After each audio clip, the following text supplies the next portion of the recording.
Hey guys, it's Daniel. The following is a clip from my interview with Rolling Stones recording engineer Tapani Talo. If you want to see the full interview, it's linked below. What was Ian Stewart like? I mean, because I don't think a lot of people understand how important he was to the Stones. Like, what was he like to work with? What was he like as a person?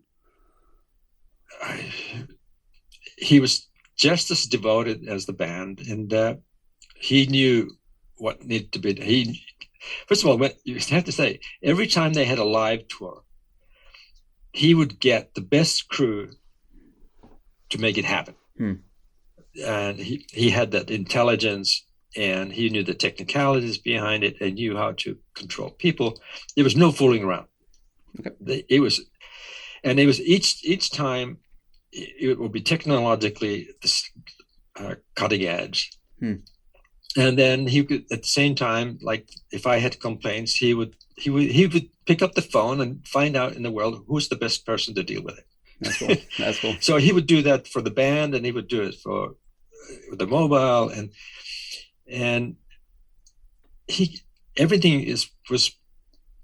We only had like two people in the office, and Stu and two or maybe three girls, and it was run incredibly tight with the minimum cost, and there was no need for anything else.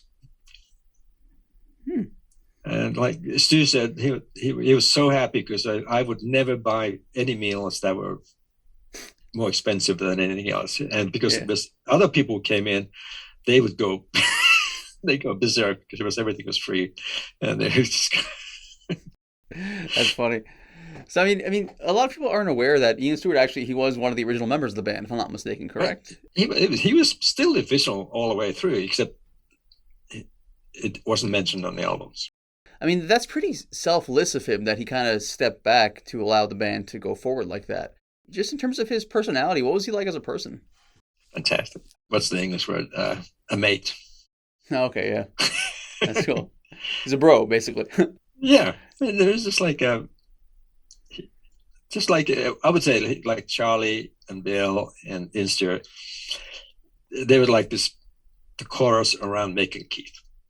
Oh, interesting way of looking at it. That's cool. Okay. Yeah, I mean, it's just like a real like brothers, and then you have a couple of your brothers are the kind of the stronger part, and then everybody else just pulls the same. Nobody's kicking each other in the wrong way. So he couldn't step between Keith and Mick. No.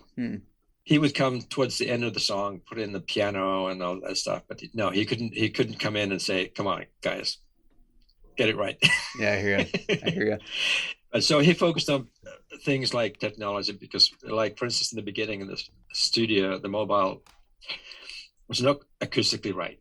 Okay. The bass sounded way too strong, and when I took material from the mobile into the regular studio, it felt like it was completely dried out. And that's part of It's Only Rock and Roll. You can see at the time it felt very dry compared to the older songs, and that was only because in the mobile it had a full range. And so I said to Ian Stewart, and I said, I can't, if we don't change the acoustics, I'm not going to do any more recordings because you feel like a fool.